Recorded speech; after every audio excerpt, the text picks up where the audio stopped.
प्यारे दोस्तों, आज के वीडियो में हम जानेंगे कि क्रिसमस की शुरुआत कब से हुई और ये क्रिसमस क्यों मनाते हैं और हज़रत ईसा अलैहिस्सलाम का इससे क्या ताल्लुक़ है। तो आप लोग इस वीडियो में लास्ट तक बने रहिए।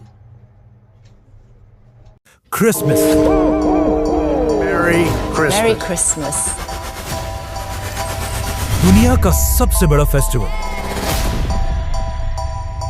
ये इतना बड़ा फेस्टिवल है कि मुसलमानों की ईदें जितना पैसा 10 साल में बनाती हैं, उससे भी ज्यादा पैसा क्रिसमस के सिर्फ 1 साल में बनता है। लेकिन आखिर ये क्रिसमस मनाया क्यों जाता है? क्योंकि आज दुनिया के सबसे बड़े रिलीजन क्रिश्चियनिटी का ये मानना है कि इसी दिन, क्रिसमस के दिन, जीसस ईसा अलैहिस्सलाम पैदा हुए थे। लेकिन अब क्वेश्चन ये है कि अगर यही दिन 25 दिसंबर ईसा अलैहिस्सलाम की बर्थडे है, तो फिर मुसलमान इसे क्यों नहीं मनाते? क्योंकि यहाँ पर एक बहुत बड़ी कंफ्यूजन है।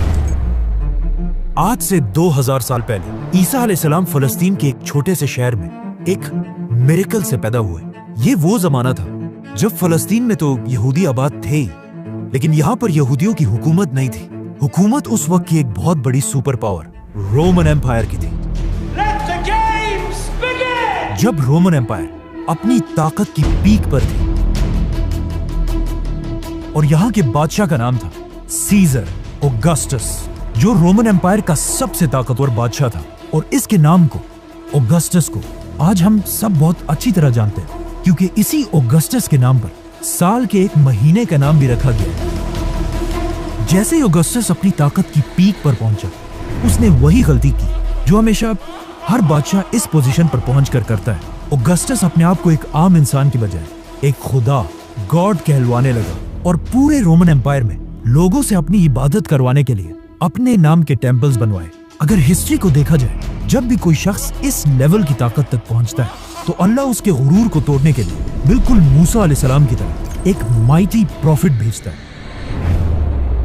तो इसी सीजर ऑगस्टस के दौर में ईसा अलैहिस्सलाम पैदा हुआ। ईसा अलैहिस्सलाम भी यहीं पर रोमन एम्पायर के अंडर फलस्तीन में यहूदियों के साथ बड़े हुए। लेकिन ईसा अलैहिस्सलाम बचपन से अपनी एज के बाकी सारे नॉर्मल बच्चों से बहुत ही डिफरेंट थे, क्योंकि बचपन में एक बार ईसा अलैहिस्सलाम अपनी माँ मरियम के साथ एक बाजार में घूमते घूमते कहीं गायब हो गए और काफी ढूंढने के बाद भी वो पूरे बाजार में कहीं नहीं मिले।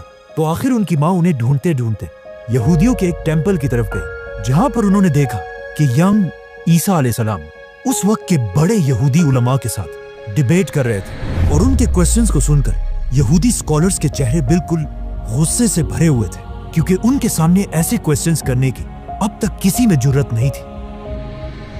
इसी तरह ईसा अलैहिस्सलाम फलस्तीन में बड़े होते गए और आगे जाकर उन्हें अल्लाह की तरफ से एक बहुत ही यूनिक पावर मिली, जिसमें वो किसी भी बीमार शख्स को सिर्फ एक उंगली के टच से बिल्कुल ठीक कर देते थे। और अपनी इस पावर को यूज करके ईसा अलैहिस्सलाम गरीब लोगों की मदद करने लगे। और जैसे जैसे लोगों को ईसा अलैहिस्सलाम की इस ताकत का पता चला, तो वो दूर दूर से ईसा अलैहिस्सलाम के पास आने लगे। और इसी तरह आहिस्ता आहिस्ता ईसा अलैहिस्सलाम की पॉपुलैरिटी पूरे फलस्तीन में फैलने लगी।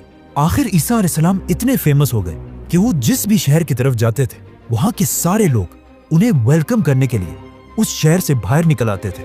और ईसा अलैहिस्सलाम अपनी पावर से उन सब की बीमारियां दूर कर देते थे। यहां तक तो सब बिल्कुल ठीक था, लेकिन आहिस्ता आहिस्ता ईसा अलैहिस्सलाम अपने फॉलोअर्स को बिठाकर उनके सामने स्पीचेस करने लगे। और इन स्पीचेस में वो बार बार लोगों को ये समझाने लगे कि आज हमारे इस रिलीजन को सिर्फ और सिर्फ इन यहूदी स्कॉलर्स ने तबाह किया है, जो अपने टेम्पल्स में बैठकर सिर्फ गरीब लोगों से चंदा जमा करते हैं। और सिर्फ कुछ पैसों के लिए यही स्कॉलर्स तौरात की आयत को चेंज करके अपनी मर्जी के फैसले लिखते हैं। और हर स्पीच में बार बार ईसा अलैहिस्सलाम यहूदी स्कॉलर्स को मुनाफिक कहकर पुकारने लगे। ये सब सुनने के बाद यहूदी अवाम तो ईसा अलैहिस्सलाम की इन बातों से बहुत इंस्पायर होते थे, लेकिन ईसा अलैहिस्सलाम की इन बातों से यहूदी स्कॉलर्स के धंधे खराब होने लगे, जिसकी वजह से यहूदी उलमा के दिलों में ईसा अलैहिस्सलाम के लिए सख्त नफरत पैदा हुई। और वो ये प्लानिंग करने लगे कि किसी तरह ईसा अलैहिस्सलाम को मारकर उनसे अपनी जान छुड़ा दे। लेकिन सुपर पावर रोमन एम्पायर की हुकूमत में ऐसा करना इम्पॉसिबल था। लेकिन ये सब भी बहुत जल्द बदलने वाला था, क्योंकि आहिस्ता आहिस्ता ईसा अलैहिस्सलाम फलस्तीन में इतने फेमस हो चुके थे कि वो फलस्तीन में जहां भी जाते थे, हजारों लोगों का क्राउड उन्हें देखने के लिए जमा हो जाता था। आखिर एक दिन ईसा अलैहिस्सलाम फलस्तीन के कैपिटल जेरूसलम की तरफ गए। जब लोगों को इस बात का पता चला तो हजारों लोग उनको वेलकम करने के लिए सिटी से बाहर निकल आए और उनकी सवारी के सामने खजूर के दरख्त की शाखें फेंकने लगे, जो उस जमाने में हाईएस्ट रिस्पेक्ट दिखाने का एक तरीका था। रोमन एम्पायर के जनरल्स ये सब देखकर हैरान हो गए कि आखिर ये कौन आ रहा है जिसे लोग बिल्कुल एक बादशाह की तरह रिस्पेक्ट दे रहे हैं। नाउ ईसा अलैहिस्सलाम की ताकत को देखकर रोमन एम्पायर के जनरल्स उनसे डरने लगे और यहूदी उलमा तो उनसे पहले ही नफरत करते थे। तो अब ये दोनों मिलकर ईसा अलैहिस्सलाम को मारने की साजिश करने लगे, जिसके बाद ईसा अलैहिस्सलाम ने अपने सबसे क्लोज 11 या 12 फॉलोअर्स के साथ अपना आखिरी डिनर किया और फिर अल्लाह ने उन्हें आसमान की तरफ उठा लिया। लेकिन क्रिश्चियंस का मानना है कि इसके बाद उन्हें मार दिया गया।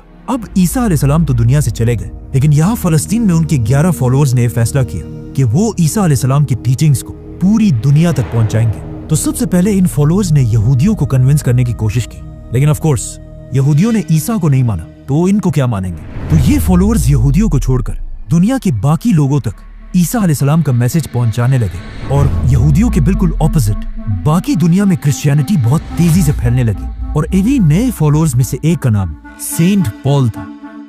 आज की दुनिया की क्रिश्चियनिटी में सेंट पॉल का सबसे बड़ा रोल है, क्योंकि पॉल से पहले लोग ईसा अलैहिस्सलाम को सिर्फ एक पैगंबर और अल्लाह का बंदा समझते थे, लेकिन पॉल ने पहली बार दुनिया में एक कॉन्सेप्ट लाया कि ईसा अलैहिस्सलाम कोई आम इंसान नहीं बल्कि अल्लाह के बेटे और खुद भी एक खुदा थे।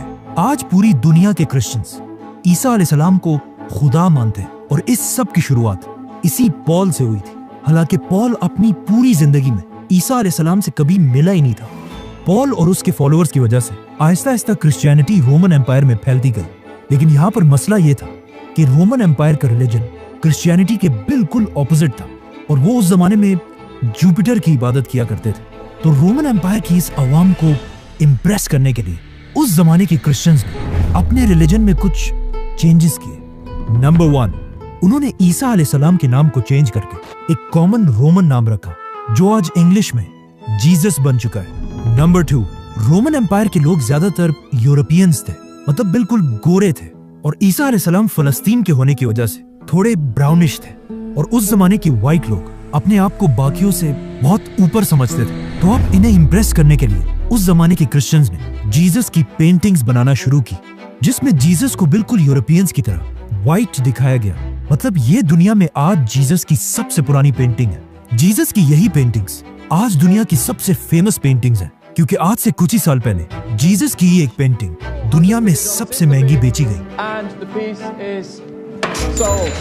$450 मिलियन में, और जिसे खरीदा किसने? Mohammed bin Salman is the actual buyer of a Leonardo for a record-breaking $450 million at a Let's come back to the story. Christianity में इन चेंजेस की वजह से Aahista Aahista Christianity Roman empire में बहुत तेजी से फैलने लगी और क्रिश्चियंस इतने बढ़ गए कि रोमन एम्पायर के बादशाहों ने सोचा कि अगर क्रिश्चियंस ऐसे ही बढ़ते गए तो ये तो हमारे रिलीजन जुपिटर के रिलीजन को बिल्कुल खत्म कर देंगे। तो आखिर रोमन एम्पायर के बादशाह ने फैसला किया कि अब क्रिश्चियनिटी को फैलने से रोकने के लिए हमें सारे क्रिश्चियंस को मारना होगा। जिसके बाद रोमन एम्पायर ने क्रिश्चियंस पर ऐसा जुल्म किया कि इस जुल्म को कुरान में भी डिस्क्राइब किया गया है कि जब रोमन एम्पायर के बादशाह के जुल्म से कुछ यंग लड़के भागकर एक गार केव में छुप गए और वहीं पर अगले 300 साल तक सोते रहे, जिन्हें असहाबे काफ कहा जाता है।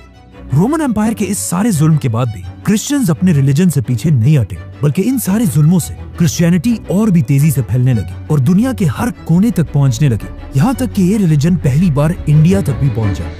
आखिर ईसा अलैहिस्सलाम के 300 साल बाद क्रिश्चियनिटी इतनी पावरफुल हो गई कि रोमन एम्पायर के एक बादशाह कॉन्स्टेंटीन द ग्रेट ने अपने रिलीजन को छोड़कर क्रिश्चियनिटी में कन्वर्ट हो गए।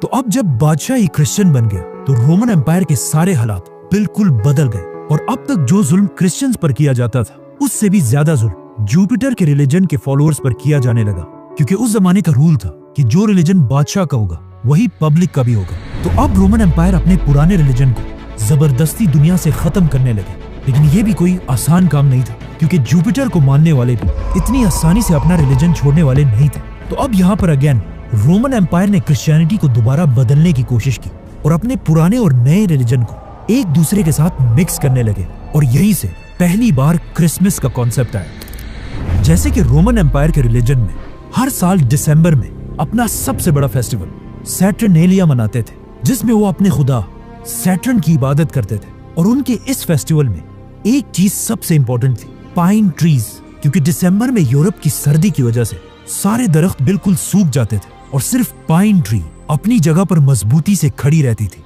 जिसे वो एक बहुत ही होली चीज समझते थे। और हर फेस्टिवल में इसी दरख्त के एक शाख को अपने घर में लाकर सजाते थे। तो अब रोमन एम्पायर ने अपनी पूरी सल्तनत को एक रिलीजन में जमा करने के लिए अपने पुराने रिलीजन से फेस्टिवल्स उठाए और अपने नए रिलीजन से जीसस क्राइस्ट और इन दोनों को मिला दिया और कहा कि जीसस क्राइस्ट दिसंबर के महीने के आखिर में पैदा हुए थे। और सारे क्रिश्चियंस को हुक्म दिया कि इस दिन को 25 दिसंबर को बिल्कुल पुराने रिलीजन की तरह जीसस क्राइस्ट की बर्थडे मानकर सेलिब्रेट किया जाए। और इसी तरह इन दोनों रिलीजन्स को मर्ज करने के बाद अब पूरी रोमन एम्पायर क्रिश्चियनिटी में कन्वर्ट हो गई। लेकिन आज दुनिया का कोई मुसलमान भी इस दिन को सही नहीं मानता और कुरान में भी ईसा अलैहिस्सलाम की पैदाइश की स्टोरी बिल्कुल ऑपोजिट है, क्योंकि कुरान में है कि जब ईसा अलैहिस्सलाम पैदा हो रहे थे तो उनकी माँ मरियम के पास सिर्फ एक खजूर का दरख्त था, जिस पर उन्हें हुक्म दिया गया कि घबराओ मत और इस खजूर के दरख्त को हिलाओ ताकि इससे तुम्हारे लिए ताजा खजूर गिर सके और तुम्हें ताकत मिले। खजूर का दरख्त। अब मसला ये है कि दरख्त पर खजूर तभी बनते हैं जब सख्त गर्मी का मौसम हो, which means according to Quran ईसा अलैहिस्सलाम की पैदाइश जरूर गर्मी के महीनों में हुई होगी और दिसंबर का तो कोई सवाल ही पैदा नहीं होता। और ये सिर्फ कुरान में ही नहीं बल्कि क्रिश्चियंस भी ये मानते हैं कि उन्हें ईसा अलैहिस्सलाम की पैदाइश के सही दिन का पता नहीं है। जो भी हो, अब पूरी रोमन एम्पायर क्रिश्चियनिटी में कन्वर्ट हो चुकी थी और जैसे ही रोमन एम्पायर के लोग क्रिश्चियंस बने, ये वही टाइम था जब अल्लाह ने असहाबे काफ को अपनी लंबी नींद से उठाया और उन्होंने उठकर एक दूसरे से पूछा कि हम ज्यादा से ज्यादा कितने वक्त तक सोए होंगे। तो उनमें से एक ने कहा कि 1 या आधा दिन। लेकिन जब वो बाहर निकले उन्हें पता चला कि यहाँ तो सब कुछ बिल्कुल बदल चुका है। इसके बाद क्रिश्चियनिटी दुनिया का सबसे बड़ा रिलीजन बना और आने वाले वक्तों में Roman empire, British empire, Spanish empire की वजह से आज तक क्रिश्चियनिटी दुनिया का सबसे बड़ा रिलीजन है। और क्रिसमस दुनिया का सबसे बड़ा फेस्टिवल जिसमें हर साल पूरी दुनिया से लोग $1 ट्रिलियन से भी ज्यादा पैसा खर्च करते हैं, जो हर साल के ईद से 10 गुना ज्यादा पैसा है। लेकिन ये हमेशा से ऐसा नहीं था। क्रिसमस पहले के जमाने में सिर्फ एक छोटा सा फेस्टिवल था जिसमें लोग चर्च में जमा होकर अल्लाह और ईसा अलैहिस्सलाम को याद किया करते थे। लेकिन आहिस्ता आहिस्ता लोग इस सब से बोर होने लगे, तो अब लोगों को दोबारा क्रिसमस की तरफ अट्रैक्ट करने के लिए कुछ लोगों ने क्रिसमस के इस फेस्टिवल में नई चीजें ऐड की, जैसे कि म्यूजिक, गाना, शराब। और क्रिसमस के इस फेस्टिवल में जो सबसे बड़ा एडिशन किया गया वो था सैंटा क्लॉज, जो पुराने जमाने में एक real Christian scholar saint Nicholas थे, जो अपनी जेनरोसिटी की वजह से पूरे क्रिश्चियंस में मशहूर थे।